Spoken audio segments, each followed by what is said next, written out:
Vamos lá, queridos. Vamos abrir nossas Bíblias em Marcos, capítulo 7, a partir do verso 24. Marcos, capítulo 7, a partir do verso 24. Hoje nós vamos falar sobre uma mulher sem nome, mas com muita sabedoria. Uma mulher sem nome, mas com muita sabedoria. Tanto que Cristo, ao contemplar a sua atitude, disse: ó mulher, quão grande é a tua fé. Evangelho segundo Marcos, capítulo 7, a partir do verso 24. Certo? A mulher sem nome, mas com muita sabedoria. Tanto que Cristo disse: ó mulher, grande é a tua fé. Então vamos fazer a leitura desse texto e depois nós temos algumas lições importantes para tirarmos desta história, deste fato, desse relato bíblico dessa mulher tão importante para as nossas vidas. Os evangelhos são assim a graça de Deus manifesta aos nossos olhos, né? Os evangelhos estão repletos de histórias tão maravilhosas como a dessa mulher. Tanto que ela vai ser elogiada pelo Cristo, né? Ó mulher, grande é a tua fé. Então vamos ler esse texto. E levantando-se dali, foi para os territórios de Tiro e de Sidom. E entrando numa casa, queria que ninguém soubesse, mas não pôde esconder-se. Porque uma mulher cuja filha tinha um espírito imundo, ouvindo falar dele, foi e lançou-se aos seus pés. E a mulher era grega, Ciro-fenícia, de nação, e rogava-lhe que lhe expulsasse o demônio da sua filha.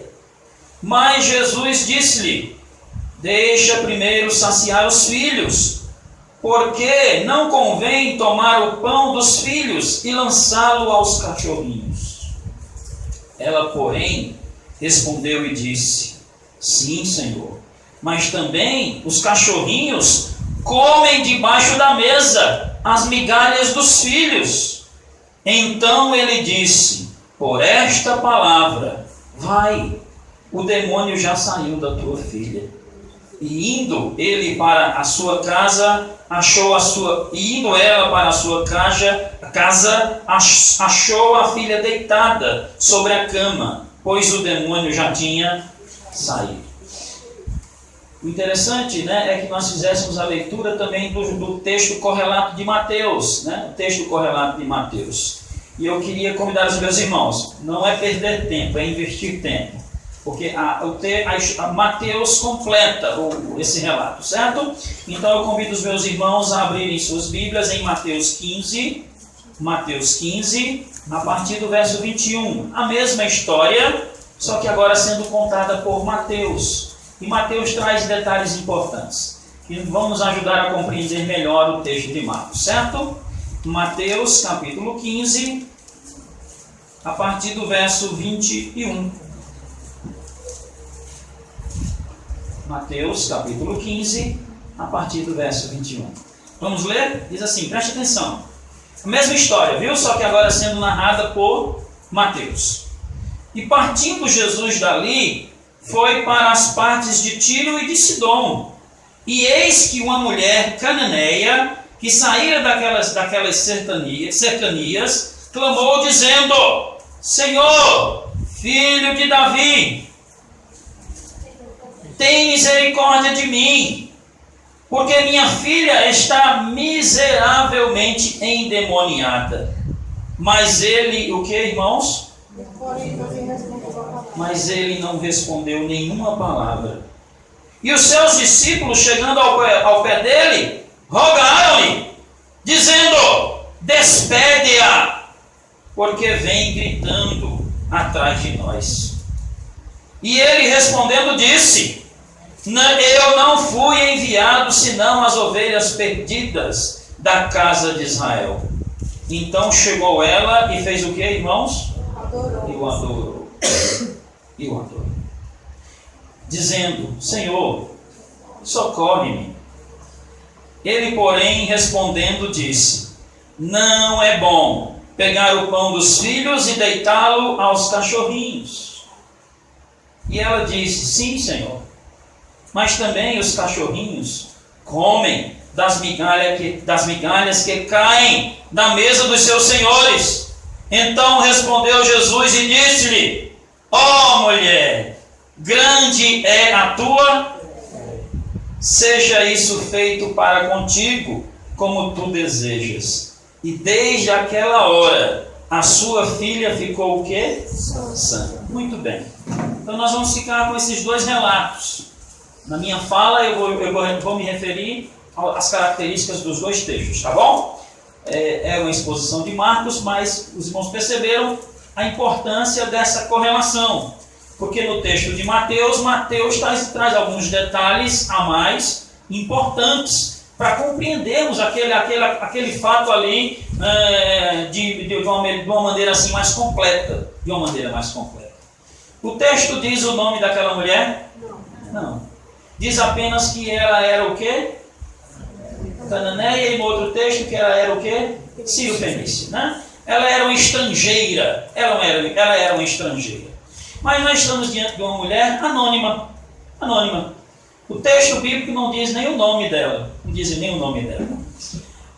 Na história da igreja, irmãos, a história da igreja está recheada de anônimos que foram abençoados por Cristo. Há um falso conceito em nossos dias de que as pessoas mais abençoadas no reino são aquelas que se tornam mais famosas ou mais reconhecidas. Até as músicas incitam esse desejo no coração dos crentes. Há músicas que dizem: não, você vai estar no palco, você vai estar na frente, Deus vai lhe colocar por cabeça, aqueles que não acreditaram em você vão ver você brilhar. Algumas músicas aí que são músicas, não são músicas cristãs, mas infelizmente são cantadas por evangélicos, não são músicas cristãs. Aí você diz: pastor, por que não são músicas cristãs? Porque são músicas que não possuem letra que estejam de acordo com as Sagradas Escrituras. Não há nenhum texto bíblico dizendo que o desejo de Deus para os seus filhos é torná-los famosos. Não há nenhum texto bíblico prometendo isso a nenhum cristão. Se você está seguindo a Cristo para ficar famoso, você está completamente equivocado. Servir a Cristo não é isto. Servir a Cristo é segui-lo sem nenhum desejo de se tornar famoso. Inclusive nós, pastores. Pastor não deve ter como premissa de ministério se tornar famoso, se tornar reconhecido. Não. Pastor é mais um que está a serviço da comunidade. O pastor não deve estar dizendo diante da igreja aquilo que faz, se ajuda alguém, se não ajuda. Não. A Bíblia vai nos dizer que aquilo que nós fazemos de bem pelos outros deve ficar entre você e a pessoa que você abençoou, e pronto. Então essa ideia de fama, de destaque, de se sobressair sobre os demais, não é uma ideia que esteja de acordo com as Sagradas Escrituras. E nós estamos aqui diante de uma mulher anônima. O texto bíblico, nós não sabemos nem o nome dela. E o interessante é que o próprio texto vai dizer que ela não parece nem um pouco preocupada com isso. Nós vamos perceber que a preocupação dela não é ser reconhecida. Muito pelo contrário. Nos dois textos que nós lemos nesta noite, esta mulher vai ser um exemplo de muita coisa, menos de exibicionismo, menos de querer ser tratada melhor que os outros, menos de querer ser famosa. O próprio texto vai dizer que essa mulher superou obstáculos, perseverou onde nós não conseguiríamos perseverar. Por isso que eu coloco como mensagem do sermão esse tema, uma mulher sem nome. Na história da igreja nós temos milhares e milhares de cristãos que foram excepcionais cristãos, que Deus os abençoou e muito, que Deus derramou sobre eles uma medida sem igual de graça e misericórdia, mas que os seus nomes nunca ficaram famosos. Nós sabemos aqui da existência dessa mulher. Por que nós sabemos? Por quê? Quem está Porque está escrito nos evangelhos, somente por isso. Somente por isso. Se essa mulher, se essa história não estivesse sendo relatada aqui para nós nem saberíamos da existência dessa mulher. Mas o que eu quero chamar a atenção dos irmãos, se nós a conhecêssemos ou não, isso não ia mudar nada na história dela. Ela teria sido abençoada do mesmo jeito. Vou mostrar para os irmãos que os motivos que levaram ela a ser uma mulher abençoada, não foi o reconhecimento das pessoas, foi o reconhecimento do Cristo. Este deve ser o principal desejo do coração de um cristão. Não é ser reconhecido pelas pessoas, não é se tornar famoso, não é ser tratado em destaque, não é exigir privilégios da parte de Deus. Essa mulher vai mostrar que não. Vai mostrar que o grande desejo do coração de um cristão é ser reconhecido pelo Cristo. Pelo Cristo. Tudo que fazemos na igreja, tudo que fazemos na igreja, no nosso dia a dia, nunca permita que no seu coração surja aquele desejo, não, estou fazendo isso aqui porque eu quero receber aplausos. Não faça nada disso, muito pelo contrário. Faça sem esperar nada em troca das pessoas, porque de Deus nós já recebemos muito. No texto que nós lemos nessa noite, lá em Romanos, diz que Deus entregou o seu Filho por nós. E o mínimo que nós podemos fazer em gratidão a isso é servi-lo da melhor maneira possível. Certo? Mas essa mulher anônima, esta mulher estrangeira, esta mulher que não fazia parte da religião dos discípulos do Cristo, ela está passando por um grande problema. Grande problema. O texto diz qual era o problema. Qual é o problema dela, queridos? Ela tinha uma filha o quê? Endemoniada. Não é estranha a atitude dos discípulos no texto de Mateus? Irmãos, se entrasse uma mulher agora na porta aqui da nossa igreja, clamando, dizendo assim: irmãos, em nome de Jesus, me ajudem, pois eu tenho uma filha que está endemoniada.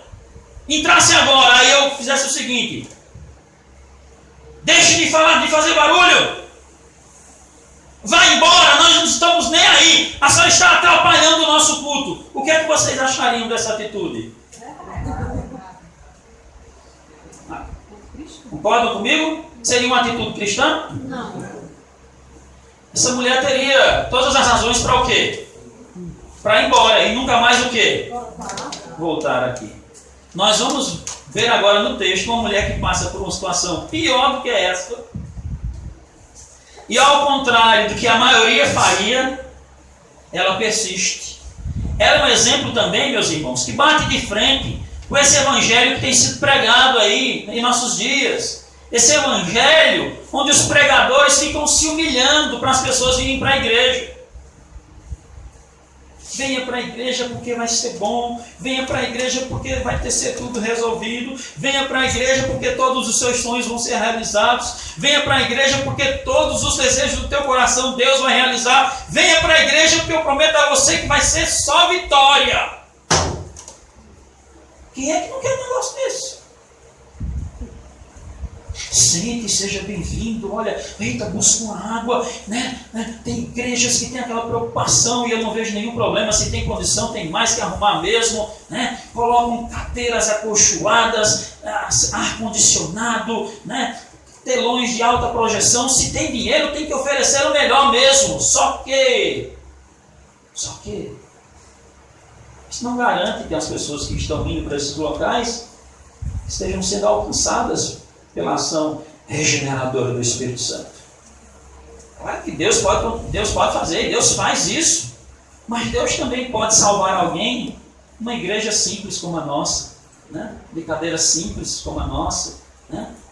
Pode ou não pode, irmão? Pode. E Ele tem feito isso, né? Mas hoje em dia há uma ideia nas igrejas de tornar o ambiente o mais agradável possível, de tornar o ambiente mais receptivo possível, para fazer o que com as pessoas? Atrair.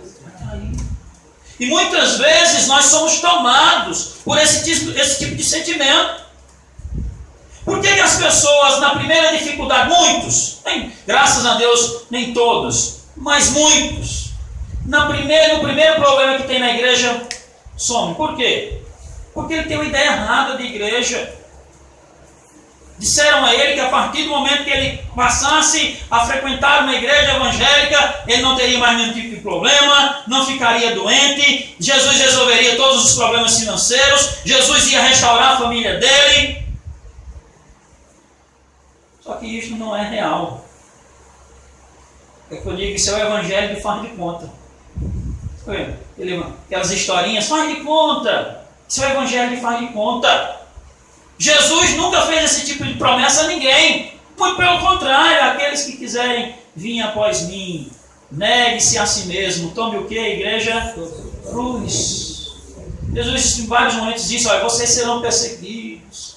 Aqueles que perderem as suas vidas por amor de mim, achá-la-ão. Então o texto, os evangelhos estão repletos de Cristo dizendo que segui-lo não é promessa de ausência de problemas. Obviamente, se alguém chegar aqui na nossa igreja, nós vamos procurar receber da melhor maneira possível. Seremos pelo menos educados. Boa noite, seja bem-vindo, em que podemos ajudar. Mas a coisa é tão séria nos nossos dias, que mesmo agindo assim, muitas pessoas dizem, pastor, eu vou pensar. Eu vou pensar se eu dou uma chance para Jesus. Eu vou pensar se vale a pena ir para a igreja. Os evangélicos têm criado uma geração de mimados. Oferecem Cristo como se Cristo fosse banana de final de feira. Tem pastor que, aqui a gente não usa isso, né? Mas tem pastores que apelam no final do sermão, né? Fazem aquela pregação, pregam 15 minutos, depois passam 30 minutos. Quem quer? Quem quer? Levanta a mão, quem quer, levanta a mão, quem quer, levanta a mão. Aí bota o irmão lá para cantar. Ao findar o labor dessa vida, quando a morte ao teu lado chegar. E o irmão do lado, vai rapaz, vai rapaz. E ele fica, olha, é a última oportunidade, pode ser hoje, pode ser hoje, pode ser hoje.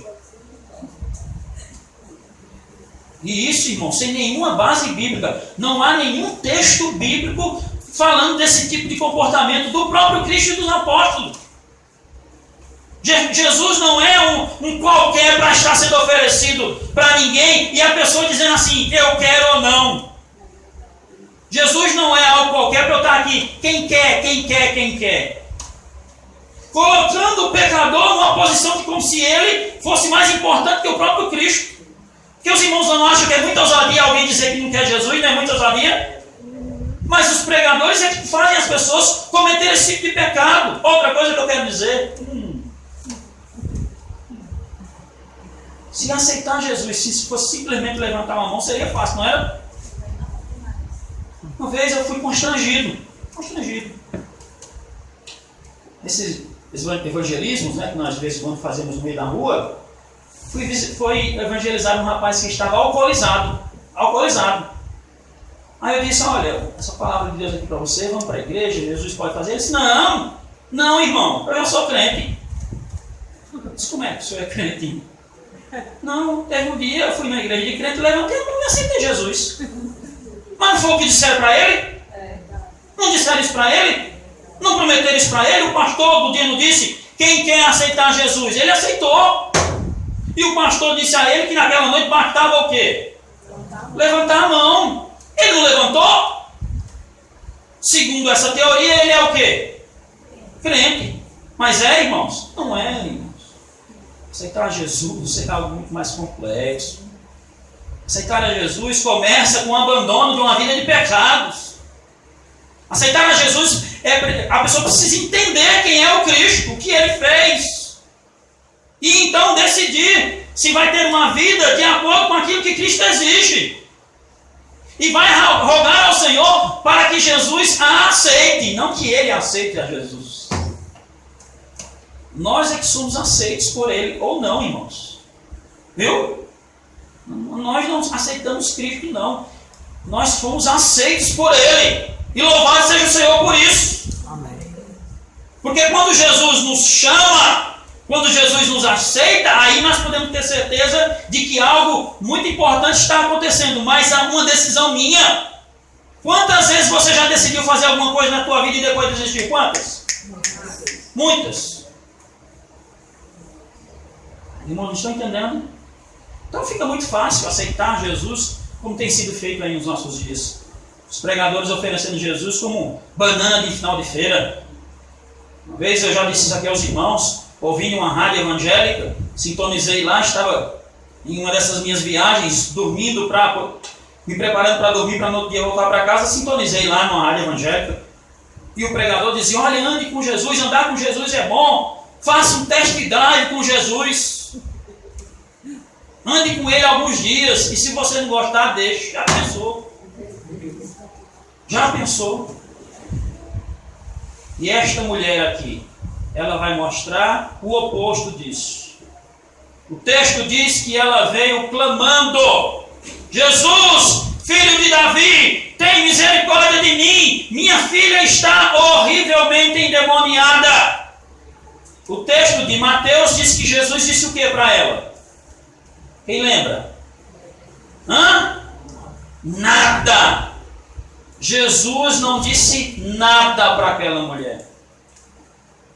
Já pensou? O que é uma mãe desesperada, procurando a ajuda do Cristo, contando do seu problema, um problema terrível, e o que ela ouve naquele momento é nada. Você pode dizer assim, mas pastor, mas Jesus não era obrigado a dizer alguma coisa àquela mulher? Ele seria obrigado na minha e na tua perspectiva. Jesus não é obrigado a dizer nada a ninguém. Jesus é Deus.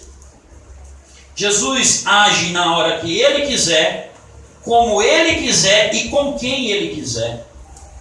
Nós não podemos exigir nada de Jesus. Nós não podemos determinar nada. Irmãos, entendam isso que eu estou colocando. Jesus é o Senhor. Eu sou um pecador. Pecador não pode exigir nada do seu Senhor. Ou pode? Não. Pensou um pecador exigindo de Cristo, faça isso, faça aquilo outro. Não pode, irmãos. O texto diz que aquela mãe desesperada. Nós temos uma falsa ideia também no nosso meio, irmãos, de nós queremos respostas rápidas. Olha Deus, olha Deus, orei ontem, cadê? O que foi, irmão? Que o senhor está desanimado? Estou triste, pastor, estou triste. Por que o irmão está triste? Não, pastor, que já faz uma semana que eu estou pedindo uma coisa e Deus não deu ainda. Ô irmão, e qual é o texto bíblico que diz que Deus é obrigado a nos dar respostas rápidas? A maioria das vezes a resposta é rápida mesmo, é não. Senhor, eu quero tal coisa, Deus diz simplesmente não. Mas há uma falsa ideia aí no evangelicalismo brasileiro de que Deus é um servo nosso, que dependendo das nossas orações, dependendo da nossa fé, dependendo da nossa postura, Ele vai nos responder rapidamente. O texto que nós estamos lendo prova que não. Essa mulher desesperada procura Jesus e Jesus simplesmente não diz nada. O interessante é que no início do texto lá de Marcos, diz que Jesus fez o quê? Antes da mulher encontrar ele. Ele fez o quê? Quem lembra? Se escondeu. Não é estranho, né? Mas Jesus também, irmãos, tinha o direito de querer se retirar um pouco, querer descansar um pouco, querer orar ao Pai, enfim. Ele tinha esse direito. E aquela mulher o acha e o procura. Percebamos que não há nenhum imediatismo no agir de Cristo sobre a vida dela. Isto é uma lição muito importante para mim e para você. Olha para mim. Olha para mim. Nós não podemos, querida igreja, exigir rapidez de Deus em nada. Nada. O que nós temos aqui, ter o quê? Paciência. Paciência. Fé. De esperarmos a hora de quem? De Deus. Esperarmos a hora de Deus. Eu não posso, aos visitantes que estão aqui nessa noite, eu não posso mentir para vocês. Não posso. Ah, você que chegou aqui, você vai sair daqui desta noite diferente. Eu não posso prometer. Não posso. Eu não sou Cristo para prometer isso para vocês. O que eu posso dizer a vocês, orientar, busque o Cristo.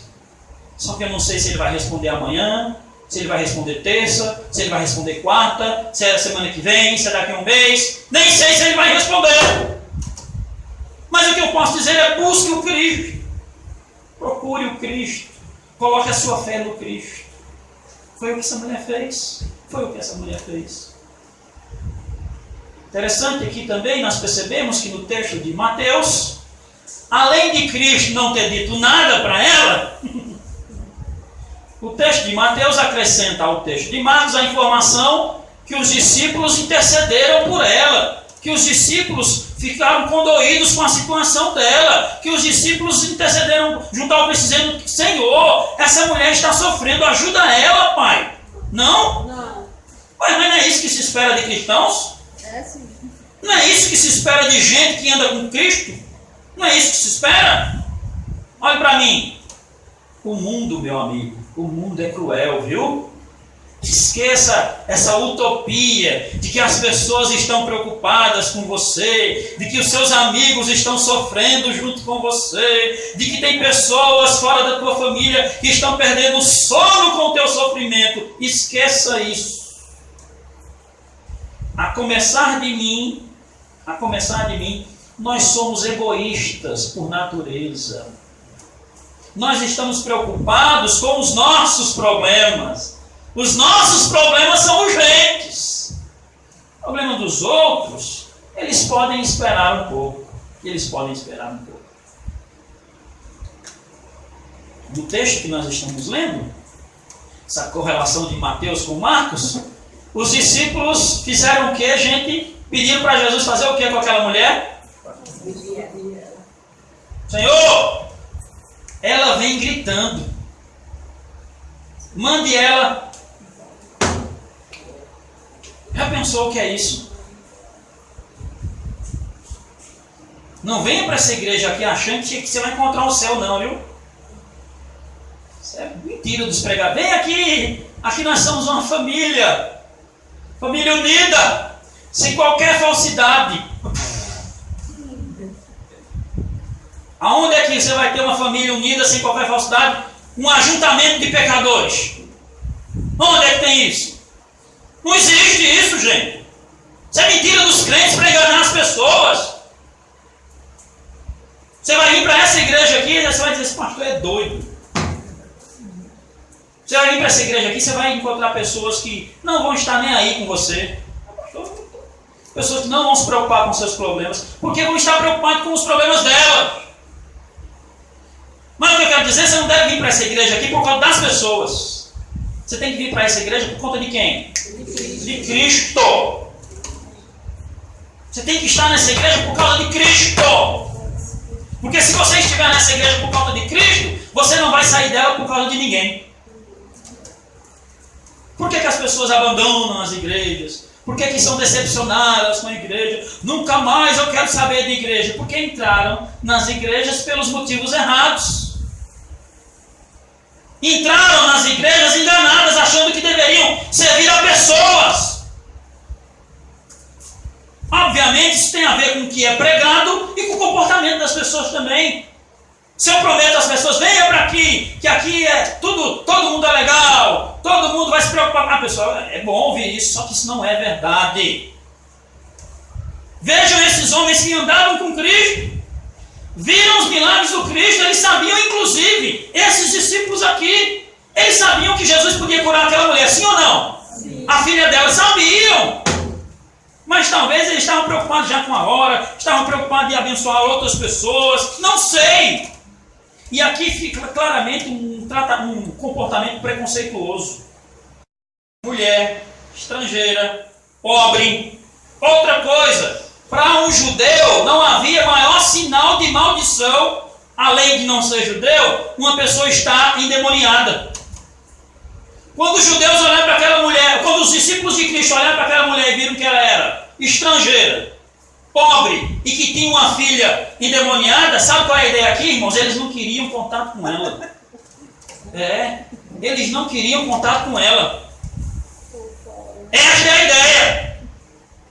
Aí você diz que é absurdo. As igrejas evangélicas estão abarrotadas de gente assim. Tem igrejas ricas por aí que quando chega um pobre, Não são nem percebidos. O cara entra, sai e ninguém vai lá nem sequer falar com ele, porque é pobre. Agora chega um rico dentro da igreja evangélica. O pastor já sai logo para... Opa, querido. Então, esses discípulos aqui, eles acabam externando o seu preconceito. Essa atitude deles nada mais é do que testemunhar o que está dentro dos seus corações. E o coração do homem é mau, meu querido. Por isso que eu digo, não vem aqui para essa igreja enganado não, achando que aqui é todo mundo gente boa. Olha o dedo, ó. Ó, venha não. Não venha não. Não tem nenhum. E triste aquele que acha que é. Não tem nenhum. Todos nós somos pecadores, egoístas, que nos preocupamos com os nossos problemas. Não tem nenhum, ninguém pode bater no peito, eu não tenho. O que é que se espera desses homens? Senhor, ajuda essa mulher, tem misericórdia dela? Não, manda ela embora, manda ela embora. Interessante, meus irmãos, né? É que esta mulher, depois de receber essa palavra, não precisa abrir, eu só vou mostrar aqui a vocês. Ela diz no verso 22 de Mateus: e eis que a mulher cananeia que saía daquelas cercanias, clamando, dizendo, disse: Senhor, filho de Davi, tem misericórdia de mim, porque minha filha está miseravelmente endemoniada. O texto diz: mas ele não lhe respondeu nenhuma palavra. E os seus discípulos, chegando ao pé dele, rogaram, dizendo: despede-a, que vem gritando atrás de vós. E ainda Jesus completa. E eu quero explicar isso aqui. E ele respondendo disse: eu não fui enviado senão às ovelhas perdidas do quê? Não é estranho, né, Cristo dizer isso, né? Como se ele estivesse confirmando, né, a atitude dos discípulos, mas não é isso. Não é isso. Obviamente, né, na própria cronologia, no desenvolvimento da história da salvação, cronologia determinada pelo próprio Deus, a salvação passa, a proclamação do Evangelho passa pelos judeus. Isso não quer dizer que Deus tinha um plano para os judeus não quiseram, então Deus, vou fazer a igreja, não é isso, certo? Mas o povo-alvo era o judeu, mas havia já um projeto universal, um projeto de atingir o mundo, certo? Mas o próprio Evangelho de João diz isso: veio para os seus, mas os seus, certo? Então a ideia aqui, Jesus está dizendo que a prioridade da sua pregação, a sua pregação seria iniciada pelas ovelhas perdidas da casa de Israel, certo? Não quer dizer que Cristo ame somente aos judeus, não é essa a ideia do texto, tá bom? Mas veja, olha para mim. A mulher clama, Jesus não disse nada. Depois o povo manda fazer o que com ela? E Jesus diz: olha, você não é minha prioridade. Sinceramente, seja sincero. Você ia para onde agora, depois de uma atitude dessa? Você ia para onde? É isso que os crentes fazem.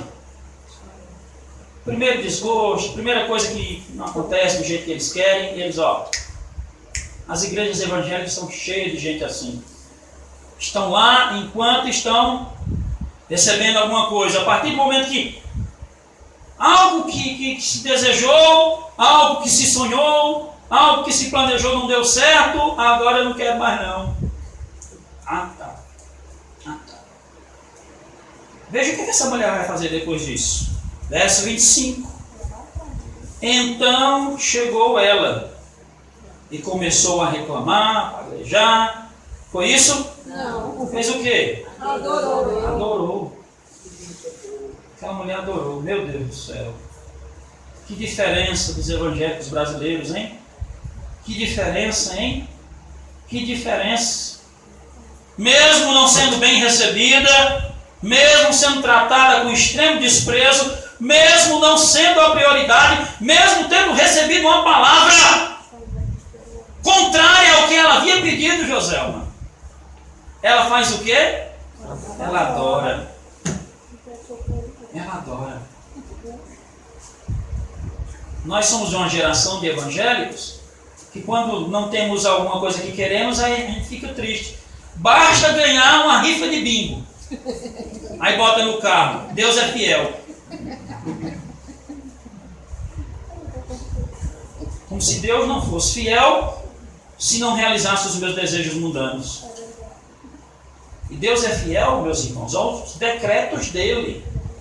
Deus não é fiel aos meus desejos, às minhas ambições, não. Deus não tem nenhuma fidelidade com os meus desejos, não. Nenhuma. Essa mulher faz o que, irmãos?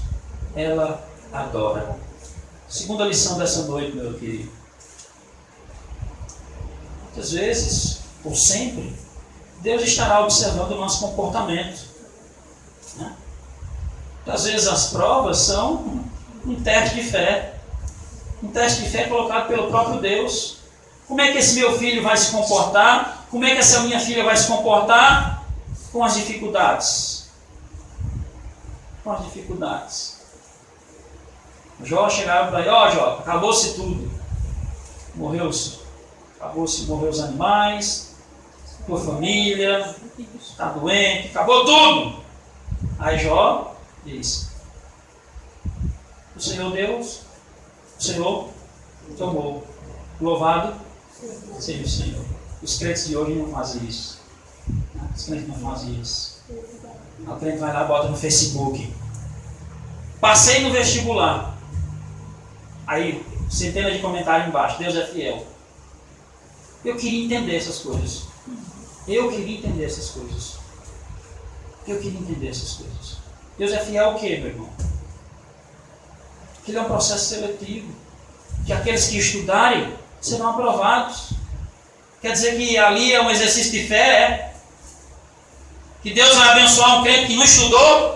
E porque tem um ateu que estudou mais, mas Deus vai na hora, vai cravar a mão do ateu, mas vai abençoar a mão do crente responsável, que não estudou. Não. Deus é fiel em qualquer situação, meus queridos. Viu o texto de Romanos que nós lemos hoje?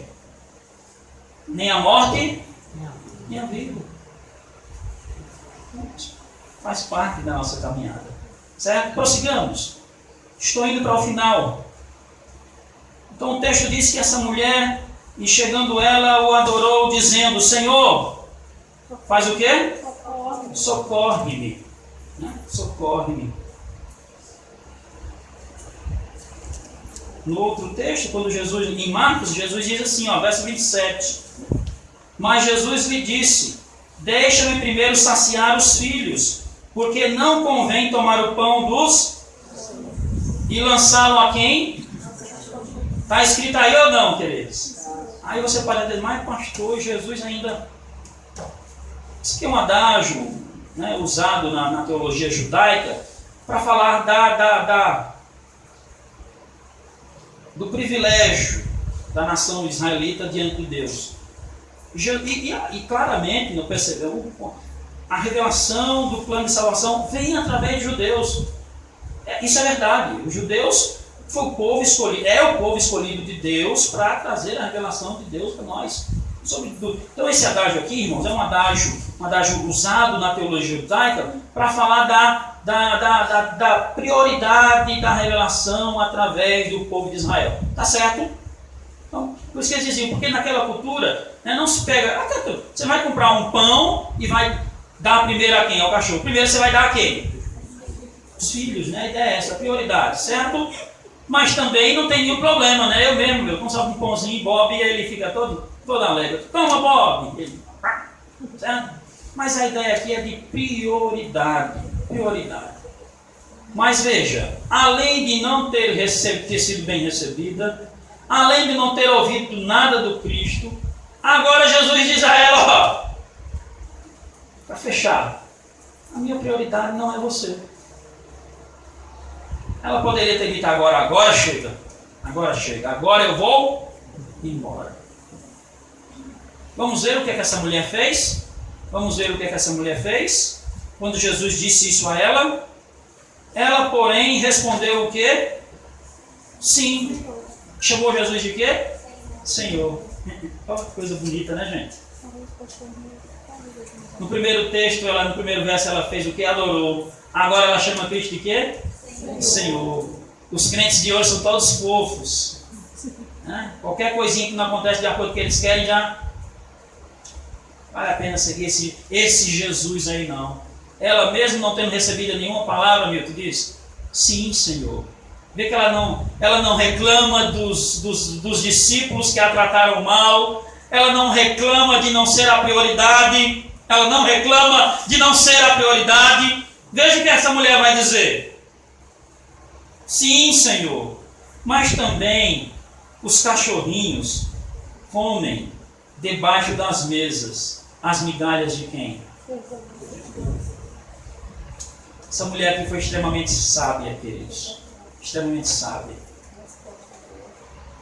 Basta uma migalha bem pequenininha do poder de Deus sobre as nossas vidas para transformar a nossa vida completamente. É isso que ela está querendo dizer. Senhor, eu não estou nem aí se eles não me reconheceram. Senhor, eu não estou nem aí, Pai, se eu não sou a prioridade. Senhor, eu não estou nem aí se eu vou ser reconhecido ou não. O que eu quero é ser abençoada por Ti. Eu quero que o Senhor abençoe a minha filha. Essa mulher anônima, mas com muita sabedoria. Esta é a grande lição dessa noite, meu amigo, minha amiga, meus irmãos. Você não tem que buscar ser o privilegiado da igreja, você tem que buscar ser o mais famoso da igreja. Você tem que estar na igreja. O primeiro a ser servido não tem que ser você. O primeiro a ser servido não tem que ser eu. Não deve haver esse sentimento na comunidade cristã. Ninguém aqui deve querer ser o primeiro. Ninguém aqui deve querer ser o mais famoso. Não. Nós temos que imitar essa mulher. Senhor, eu não estou nem aí se os outros vão me reconhecer. Eu não estou nem aí se você vai ser o primeiro ou você é o último. O que eu quero é somente, Senhor, que Tu me abençoe. Ela diz: Senhor, está certo, está certo. É certo dar primeiro para os filhos. Mas, Pai, não tem aqueles que comem os cachorrinhos não comem, Jesus? As migalhinhas que caem, pronto, essa migalhinha para mim já está bom.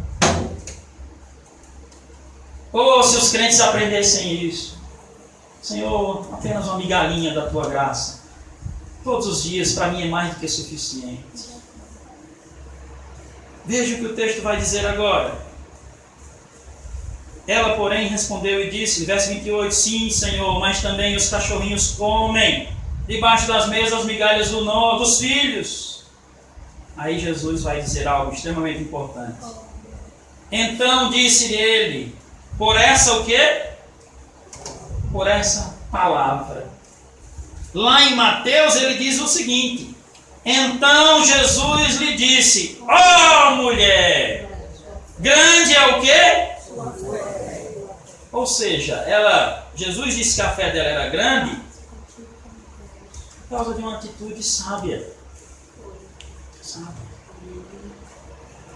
Ela não exigiu, ela não determinou, ela não participou de nenhuma corrente, ela não fez nada. Ela apenas perseverou, apenas se comportou da maneira correta. Aprendam isso, meus irmãos, nessa noite. Aprendam isso. Ó mulher, grande é a tua fé, seja feito isso para contigo, como tu. Ou seja, ela passou por todo aquele processo de perseverança para que Jesus então atendesse o seu desejo. As pessoas hoje em dia querem o contrário. Querem que primeiro Deus atenda aos seus desejos, para depois então dizer se vale a pena seguir a Jesus ou não. O texto encerra dizendo, e desde aquela hora a sua filha ficou sã. No verso 30 de Marcos diz o seguinte, e indo ela para a sua casa, achou a sua filha deitada sobre a cama, pois o demônio já tinha ido o quê? Embora. Uma mulher sem nome, anônima, mas com muita sabedoria. Que esta mulher, meus irmãos, nos ensine Algo muito importante na caminhada cristã. Muito importante. Foco no Cristo. Olhe para o Cristo. Não fique preocupado com coisas secundárias. Se vai ter sempre alguém sorrindo para você. Se eu vou estar sempre perto de você. Se eu vou ligar para você no seu aniversário ou não. Se essas coisas que são importantes, nós temos que fazer quando possível, mas que não devem ser motivos suficientes para você abandonar o seu Cristo, porque Cristo é o que você tem de mais importante na sua vida. Ela perseverou, e porque perseverou foi o que, meus irmãos? Ô pastor, estou encerrando. Como é que o senhor explica, pastor, toda essa perseverança dessa mulher, toda essa sabedoria dessa mulher? Como é que o senhor explica, pastor? Como é que o senhor explica? Eu explico. O Espírito Santo do Senhor colocou essa sabedoria naquela mulher. Foi o Espírito Santo que colocou nela o desejo de perseverar. Foi o Espírito Santo que fez com que ela só olhasse para quem? Para Cristo. O Espírito Santo faz isso com aqueles que são dele. Por isso que a Bíblia vai dizer que aqueles que deixaram de vir, aqueles que sumiram, aqueles que não querem mais, porque nunca foram. Nunca foram. Porque aqueles que são de Cristo, Cristo, ó, os guarda. Nós não cantamos isso hoje, né? Nós cantamos isso. Ao que confia na sua graça, diz ele nunca, com preciosa, rica promessa de Jesus Cristo, bendito Rei. Ao que confia na sua graça, diz ele nunca te deixarei. O Espírito Santo levou aquela mulher, deu sabedoria a ela, deu foco a ela. Que Ele faça isso conosco também. Amém, queridos? Deus abençoe os meus queridos irmãos.